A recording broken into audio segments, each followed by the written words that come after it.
I didn't know my marriage had already ended the moment I pressed confirm on a bank transfer. I remember sitting at the edge of our bed, phone glowing in my hand, my thumb hovering just a second longer than it needed to. Another few $1,000s for the wedding, for the trip, for us. Or at least for what I still believed us meant. I told myself this was marriage, supporting your partner quietly, trusting them when they said, "I've got it handled." I told myself love wasn't about control. It was about faith. And when Jason thanked me, really thanked me, not politely, not distracted, it sealed everything. His voice was warm, genuine, almost relieved. That was the part that would haunt me later. Because he wasn't thanking me for generosity. He was thanking me for funding my own exclusion. At the time, I didn't know that. I only knew he looked exhausted, overwhelmed by planning, stretched thin between work, family, expectations. I loved him. I trusted him. I believed this trip, this wedding in Hawaii, would reset something that had felt subtly off between us for months. I thought we were building something together. What I didn't see were the quiet gaps, the confirmations I never received, the plans that existed everywhere except in my hands. I didn't hear the conversations that stopped when I entered a room, didn't question why dates felt vague, why details slipped through cracks that only seemed to open around me. And I especially didn't imagine that the people who smiled at me across holiday tables, who called me family, were actively discussing how much easier everything would be without me there. I was still playing the role of a wife who believed, a wife who trusted, a wife who assumed love meant inclusion by default. I had no idea that while I was making lists and working overtime, while I was convincing myself that silence didn't mean distance, my marriage was being carefully reorganized behind my back, financially, emotionally, surgically. By the time I finally noticed something was wrong, it wasn't a crack anymore. It was a void. And once you see the shape of the absence, once you realize you were never meant to fill the space you thought was yours, you can't unsee it. This is the story of how I learned that love can look sincere while quietly planning to leave you behind. I'm Emily Anderson, and for 14 years, I believed I was married to a man who chose me every day. I was 38 when everything unraveled, but this story started long before that, back when life still felt predictable, when love felt like something you could build carefully if you just worked hard enough. I work in project management for a mid-sized tech firm. I'm the kind of person who makes lists, color codes calendars, and plans ahead because chaos makes me anxious. Jason used to tease me about it, said I had retired dad energy, even though we never had kids. I'd laugh and tell him someone had to be responsible. We met in our early 20s through mutual friends.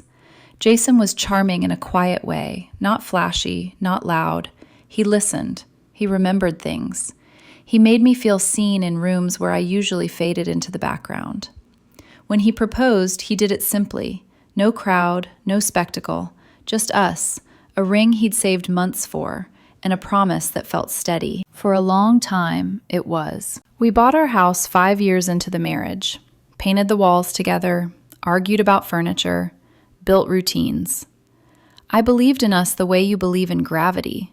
Something stable you don't question because it's always there. His family was intense. His mother, Margaret, ran every holiday like a military operation. Schedules, expectations, appearances, everything mattered. She wasn't cruel outright, but warmth came with conditions. You earned it by not rocking the boat. His sister Rachel was the center of the family universe. Loud, emotional, always in some kind of crisis or celebration. When she got engaged, the family mobilized instantly. Group chats, planning calls, endless opinions. Jason was close to them in that quiet, loyal way. I tried to be supportive. I attended every dinner, every birthday, every obligation. I smiled when Margaret corrected me in front of others. I let comments slide. I told myself this was normal family friction. When Rachel announced her destination wedding in Hawaii, I was genuinely excited. A week away, ocean air, Time to reconnect. Jason said it would be good for us too. A reset. I held on to that idea tightly. As planning ramped up, Jason grew distracted. Long hours on his laptop. Calls with his mother that paused when I entered the room. Not suspiciously, just closed. When I asked, he said it was wedding logistics. I believed him. Margaret was intense about these things. At Christmas, we visited his parents. Rachel pulled me aside by the dessert table, smiling too brightly. She said she was glad Jason was bringing me to Hawaii because Margaret had suggested maybe it would be better if it was just blood family. She said, I laughed it off, made a joke about not missing an open bar in paradise. But something tightened in my stomach and didn't loosen. That night, driving home, I almost asked Jason about it. He was humming along to the radio, relaxed, peaceful. I didn't want to ruin the moment. I told myself not to overthink. Looking back, that was the pattern. Small discomforts swallowed in the name of harmony. Questions postponed. Instincts muted. I thought patience was love. I didn't realize it was training me to accept less than I deserved. The months that followed had a strange, unsettled quality. Like living in a house where one door was always slightly open, letting in a draft you couldn't quite locate. Jason spent hours on his laptop, scrolling through travel sites, typing notes I never saw. Sometimes I'd come home from work and find him on the phone with his mother, voice low, posture tense. When I walked in, the conversation would pause, not abruptly, not guiltily, just a natural break. He'd smile, say goodbye, and tell me it was more wedding planning. I nodded. Of course it was. Rachel's wedding was being planned with military precision. I didn't realize how much I was filling in blanks for him. In February, over dinner, I asked casually if all the bookings were finalized. Flights, resort, transportation. He said yes, everything was set. Promised he'd forward me the confirmation emails when we got home. He never did. But I was drowning at work. 60-hour weeks, deadlines stacked on deadlines. By the time I came home, my brain was mush. The wedding felt distant, abstract, something happening later, while real life demanded everything I had now. I trusted Jason to handle it. When my bonus came through in March, larger than expected, I transferred another $2,000 into his account without him asking. He'd seemed stressed, distant, spending more time at Rachel's apartment helping with last-minute prep. I thought I was being a good wife by not complaining about late dinners and distracted conversations. I told myself love meant flexibility, but something subtle was changing. He stopped asking about my day, stopped noticing when I was quiet, started treating my presence like background noise, constant, assumed, optional. 3 weeks before we were supposed to leave, I was lying in bed scrolling on my phone when I decided to look up the resort. Maui Paradise Resort. Ocean view rooms, infinity pool, sunset cocktails. I could picture us there, finally slowing down, finally reconnecting. I pulled up our shared calendar. April 15th through 22nd, a full week. Then, out of habit more than suspicion, I searched my email for confirmations. Nothing. That wasn't unusual. Jason was terrible about forwarding things. I considered texting him but stopped myself. He'd be home soon. The Tuesday before our Thursday departure, I woke up thinking about packing. I'm the kind of person who lays everything out days in advance. Jason used to tease me for it. That morning, I asked him, again, to forward the confirmation emails. He was checking his reflection in the mirror and didn't turn around when he said, I have everything on my phone. Don't worry about it. Something in his tone made me stop. I asked again. Said it would take 2 seconds. He turned around with an expression I'd never seen before, like he was doing complicated math in his head, trying to solve an equation made of lies. He said okay, he'd send them from work. Then he kissed me goodbye and left. I stood there with an empty suitcase at my feet, a tight fist closing around my stomach so hard I thought I might be sick. That was the moment my instincts finally screamed loud enough to hear, and for the first time in 14 years, I didn't ignore them. I didn't go to work that day. I emailed my manager and said I wasn't feeling well, which was true in a way that felt deeper than physical. Then I sat down at my laptop in the quiet of our house and did something I'd never done before. I started looking. I checked our bank accounts first. Joint checking, joint savings, my personal account, and Jason's personal account that I still had viewing access to from when we'd set it up years ago. Over 6 months, just over $6,000 had moved from our joint account into his personal one in regular transfers. That part made sense. That was the wedding money, the money I'd sent. What didn't make sense was where it went after that. I expected airline charges, resort deposits, wedding vendors. Instead, I found shopping. Nordstrom, Sephora, multiple spa days, hair salon appointments, $800 at a boutique called Luxe. Then one charge stopped me cold. $1,200. Azure Restaurant, March 10th. I Googled it. Fine dining, tasting menu, $600 per person. Romantic atmosphere, perfect for anniversaries. March 10th was a Friday. I'd worked late that night. Jason had texted me saying he was having dinner with Rachel and the bridesmaids, wedding planning stuff. My hands started shaking. I kept digging. Credit card statements, phone bills, months of small inconsistencies lining up into something I didn't want to name. And then I did something I never imagined myself doing. I checked his messages. I found a thread with his mother from the previous week. Margaret, are you sure about this? It feels cruel. Jason, it's not cruel. It's easier this way, less awkward. Margaret, she's going to find out eventually. Jason, not until we're gone, and by then it won't matter. I read those messages over and over, trying to force them into a meaning that didn't destroy everything I believed about my marriage. Then I found the flight confirmation. Buried in spam. Hawaiian Airlines. Dated December 15th. 6 tickets. Margaret Johnson. Richard Johnson. Claire Chin. David Chin. Jason Anderson. Rachel Johnson. 6. Not 7. I wasn't on that flight. I sat there while the screen went dark. Outside, the world kept going. Lawnmowers, traffic, someone laughing. Normal sounds in a life that had just fractured completely. When I could move again, I called the resort, gave them the confirmation number. Yes, Miss Anderson, the woman said. 1 ocean view room, April 15th through 22nd. How many guests? I asked. 2. I didn't cry. I didn't scream. I just felt something inside me finally snap into clarity. My husband had planned a family vacation without me. Let me pay for it.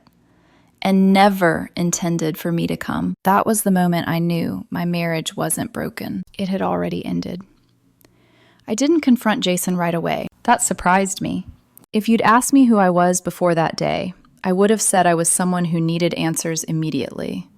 Someone who believed honesty, even when painful, was always better than silence. But shock changes the shape of you. It turns time thick and slow, like moving through water.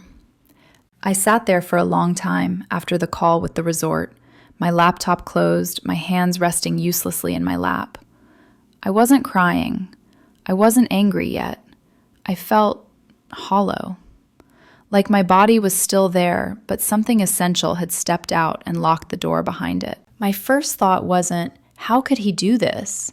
It was, what did I miss? I replayed months in my head. Conversations, dinners eaten separately, the way he'd started turning his phone face down, how I'd convinced myself it meant nothing, how often I'd told myself I was being dramatic, sensitive, tired. Maybe if I'd asked harder, maybe if I hadn't worked so much, maybe if I'd been more fun, less practical, less tired. That line of thinking felt familiar, comfortable. It was the voice I used whenever something went wrong. Take responsibility, absorb the impact, keep things smooth. But something was different now, because no amount of self-blame explained 6 plane tickets without my name on them. When Jason came home that evening, I was in the kitchen cooking dinner. Pasta carbonara, his favorite. I'd opened a bottle of wine, set the table with the plates we only used for guests, lit candles. He stopped in the doorway, confused. "You didn't go to work?" he asked. "I wasn't feeling great," I said calmly. Not a lie. We ate, talked about nothing. His day, a show we'd been watching. He kept checking his phone. I watched him the way you watch a stranger, studying familiar features that suddenly felt foreign. After dinner, I poured more wine and said I'd been thinking about Hawaii. He froze, just for half a second, long enough. I told him maybe I needed time, not just the wedding week, but more, to think about life, about us. "What kind of things?" he asked quietly. "I've made a decision," I said. "You should go. Have an amazing time. And while you're gone, I'll do some thinking too." He opened his mouth to speak. I interrupted gently. "Maybe you should sleep in the guest room tonight, just to give us space." He didn't argue. He went upstairs crying. I stayed in the kitchen, washing dishes alone, already planning how to leave a life that had been quietly planning to leave me. I didn't sleep that night. I sat in my home office, as my mind had already started renaming it, and made lists. Real ones, concrete ones, the kind that keep you from falling apart. Things to do before Jason left, things to do while he was gone, things to do after. I separated bank accounts in my head, changed passwords mentally, drafted an email to my boss about emergency leave. At 3 a.m, I heard Jason crying in the bathroom upstairs. The sound threaded through the house like smoke. For a moment, my body moved on instinct. I stood up, took a step toward the stairs. Then I stopped. Comforting him would have meant pretending we were still the same people. We weren't. At 5, I heard his car start and pull away. Early for work. Or somewhere else. I didn't care anymore. By 7, I was dressed and driving to the bank. I opened a new account in my name only and transferred exactly half of our joint savings. Not $1 more. I wasn't stealing. I was protecting myself. From there, I went straight to a divorce attorney a colleague had recommended. Michael Chen listened without interrupting, his hands folded, his expression neutral but attentive. When I finished, he leaned back and said, "This is bad, but it's also clean. No kids, clear finances, and you found out before she left." He paused. "The most important thing? You didn't explode." He told me to disappear while Jason was in Hawaii. Not legally, emotionally. No calls, no texts. Let him come back to an empty house and sit with his own choices. "People reveal themselves when they think no one's watching," Michael said. I went home and packed carefully. Clothes, laptop, documents, photo albums from before everything went digital. I left my wedding ring on the kitchen counter with a note. "Jason, I know. Take your trip. We'll talk when you get back." I didn't explain what I knew. Letting him wonder felt necessary. My brother David lives in Seattle. We aren't emotionally close, but we're solid. When I called and said I needed somewhere to stay for a while, maybe longer, he said yes without questions. His wife Kate works long nursing shifts. Their house was quiet, stable. I loaded my car and stood for a moment in our driveway, looking at the house we'd bought together, painted together, argued over throw pillows in. It still looked like home. It wasn't. Jason left for Hawaii on Thursday morning. My phone started buzzing at 6. Calls, texts. I didn't answer. I went for a run through Seattle's cold, damp streets instead. When I checked later, there were 17 missed calls and a voicemail. "I don't know what to say," Jason said. "Please call me." I blocked his number, his mother's, Rachel's. I disappeared completely. And in that silence, something unexpected began to happen. I started to breathe again. The first few days in Seattle passed in a strange, muted rhythm. I woke early, made coffee in David and Kate's kitchen, and sat at the table staring at the quiet normalcy of their life. Wedding photos lined the walls, small, unremarkable moments frozen in time. Them laughing, them holding hands. Proof that marriage didn't have to feel like slowly disappearing. I watched them interact the way you watch something you once believed in but no longer recognized. They kissed goodbye every morning, texted each other small updates during the day. Nothing dramatic, just present. At night, when the house went quiet, everything I'd been holding back came rushing in. I lay awake, replaying conversations, searching for the exact moment my marriage tipped from imperfect to fraudulent. I wondered how long Jason had been comfortable lying to my face, how many times I'd smiled at him while he already knew I wasn't invited into the future he was planning. On the third day, I unblocked my phone just to see. 43 missed calls, 68 texts, voicemails stacked like chapters of a story I already knew the ending to. Day 1 was panic. Jason crying, saying he was at the airport and didn't understand what I meant. What did I know? Please call. Day 2 was confusion. He was in Hawaii. His mother was asking where I was. Something was wrong. Day 3 turned sharp. Fine, he said in one voicemail. Be angry. But disappearing isn't solving anything. We're married. You don't get to just run away. The irony almost made me laugh. But the last voicemail that night was different. Controlled. Strategic. He said yes, he'd messed up. Yes, he should have explained the plans changing. But I was acting like he'd committed a crime when really he was trying to make things easier. I'd been so busy with work, so stressed. Maybe I'd actually wanted a break. Maybe I was the dramatic one. I played that message 3 times, listening to how smoothly he shifted blame, how easily my pain became my immaturity. That was the lowest point. Not the betrayal, not the exclusion, not even the affair I was starting to suspect, but the realization that the man I loved was willing to rewrite reality to protect himself. That night, I cried quietly into a pillow so no one would hear. Not loud sobs, just silent tears sliding into fabric, the kind you don't wipe away because you're too tired to care. Kate sat with me the next morning. She didn't ask details. She just said something that stayed with me. You can be perfect and still end up with someone who chooses to hurt you. That doesn't mean you failed. I wanted to believe her, but I still felt broken, hollow, like everything solid in my life had been quietly removed while I wasn't looking, and I didn't know yet how to stand without it. The shift didn't happen all at once. It never does. It started quietly, the way real clarity often does, without fireworks, without rage, just a steady sense that something inside me had stopped asking for permission. On the 4th day of Jason's trip, I unblocked my phone again.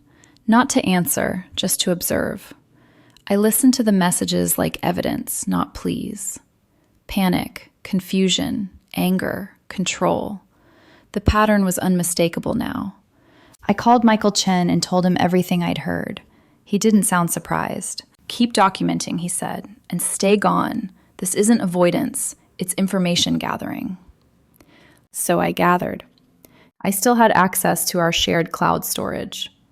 Jason had never logged out of his email on the home computer. The joint credit cards were visible online. I told myself I wasn't invading anything that hadn't already been invaded first. The charges painted a story. The $1,200 dinner at Azure wasn't an anomaly. It was part of a pattern. Romantic restaurants, weekend hotel stays, gifts that had never crossed my doorstep. And then I found the emails. A thread with Tara from Jason's office. 18 months long. Professional at first, friendly, flirtatious, explicit. An affair that had started emotional and crossed into physical sometime last summer, while I was working overtime and wiring money for a wedding I wasn't invited to. Tara wasn't going to Hawaii. That much was clear from a group email about the wedding attendee list. So who was sharing Jason's room? I called the resort again. The same helpful manager answered. I asked, calmly, who had checked in. There was a pause. Then, 2 guests, Jason Anderson and Margaret Johnson, his mother. The truth settled into place with a strange, cold calm. The trip wasn't about romance. It was about erasure, about rearranging family boundaries in a way that made me optional, temporary, already gone. I didn't scream. I didn't throw anything. I opened a document and started writing. A timeline. Dates. transfers, screenshots, confirmations. I wrote until the story existed outside my body, where it couldn't rot me from the inside out. 20 pages, then 30. David found me typing at 2 a.m. and told me gently that investigating and healing weren't the same thing. I know, I said, but I'm not ready to heal yet. On Wednesday, I got a text from an unknown number. Rachel, borrowing a phone. She said Jason was a mess, barely made it through the ceremony. Could I please call him? I replied once. Tell him I'm fine. We'll talk when he gets back. Then I blocked the number. And that night, something unexpected happened. I slept. Not perfectly, not peacefully, but deeply enough to dream. For the first time in months, my chest didn't feel tight. The constant anxiety, the one I'd mistaken for normal marriage stress, was gone. Kate noticed the next evening while we cooked dinner. You seem lighter, she said. I feel hollow, I replied. She smiled softly. Sometimes hollow is lighter. Maybe you were carrying more than you realized. That was the moment I understood the truth. I wasn't losing myself. I was getting myself back. Jason came home on Sunday. I didn't go to the airport. I stayed in Seattle, eating cold pizza on David's couch, watching the rain smear the city into gray streaks outside the window. I knew his flight number. I knew the exact moment it landed. I just didn't care enough anymore to mark it with emotion. At 8 that night, my phone started ringing. Unknown numbers, repeated calls, voicemails piling up. At first, his voice sounded worried. Was I okay? Was I hurt? Had something happened to me? He said he'd called the police, but they told him I wasn't a missing person. Then the tone shifted. So this was about punishment now. I wanted him to feel what it was like not knowing where someone was. Fine, point made. Could I please come home so we could talk like adults? I didn't respond. Michael called me the next morning. Jason had tried to contact him, asking if he knew where I was. Michael told him I was his client and that he should get his own attorney.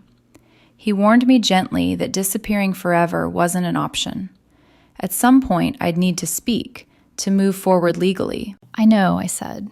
Just not yet. I drove back 3 days later. The house looked the same. Same driveway, same door, same quiet betrayal hanging in the air. Jason, when I walked inside, the smell of his cologne and something cooking hit me at once. He came out of the kitchen looking thinner, wrecked in the way only sustained guilt can do.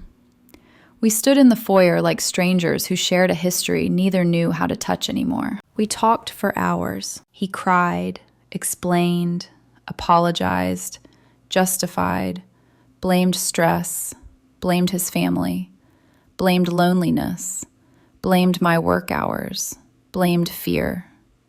He admitted to Tara, said it was over, said the Hawaii trip was complicated, said his mother pressured him, said he planned to tell me. I listened. Then I told him I wanted a divorce. Something in his face collapsed completely. He begged, promised counseling, promised change, promised anything. I told him the worst part wasn't the affair. It was he'd taken what should have been a family celebration and turned it into a calculated exclusion. Let me pay for it. Let me believe I belonged. Let me think I was part of his family while he quietly removed me from it. The divorce took 9 months. 9 months of lawyers, mediation, dividing furniture, finances, even friends. Jason fought at first. Sent long emails I never read, just forwarded to Michael. By month 4, he gave up and signed. We sold 10 months after the divorce. Rachel messaged me. She apologized, admitted she'd known more than she should have. Then she told me Jason and Tara were officially together now. It didn't hurt the way I expected. It just confirmed everything. 2 days later, I saw Margaret's public comment on Facebook, blaming me for missing the wedding, calling my absence selfish, dramatic. That was when something calm and cold settled over me. I gathered every document, every screenshot, every confirmation, bank records, emails, flight manifests, resort calls. I wrote a short, factual cover letter and sent the truth to the people who mattered. No emotion, no insults, just proof. The fallout was immediate. Friends went silent, then apologized. Rachel deleted the comment and cut contact with her mother until she apologized publicly. Jason texted from a new number saying I was ruining his life. I told him I was correcting lies. Then I blocked him for the last time. It's been 2 years since Jason left for Hawaii without me. 1 year since the divorce papers were finalized.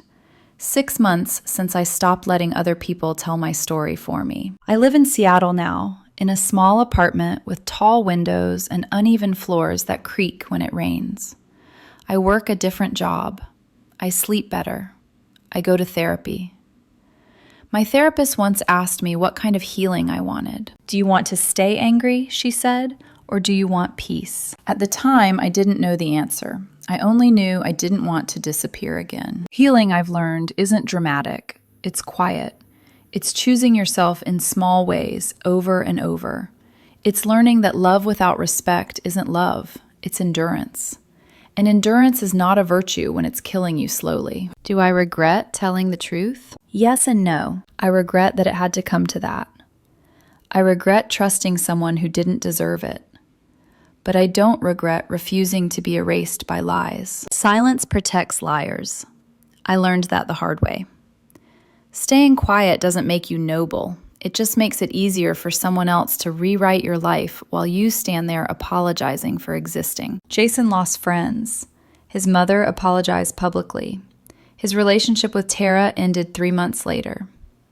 I won't pretend that didn't feel validating, but revenge wasn't the point. Freedom was. Today, I trust more slowly. I double-check things. I keep proof. Some people call that bitterness. I call it experience. But I'm also softer in ways I never was before, more honest, more aware of what I will and won't tolerate. Last week, I met someone by accident, Samuel. Paint on his hands, quiet laugh. We talked for 20 minutes and exchanged numbers. I didn't feel panic. I didn't feel urgency, just possibility. Maybe I'll text him. Maybe I won't. The point is, I get to choose. If you're listening to this and something in your life feels off, trust that feeling. Love needs more than love. It needs honesty. It needs respect. It needs actions that match words. You can't fix a relationship alone. You're allowed to walk away. You're allowed to start over. You're allowed to save yourself, even if it means losing everything you thought you wanted. I disappeared. I told the truth. I rebuilt, and I survived.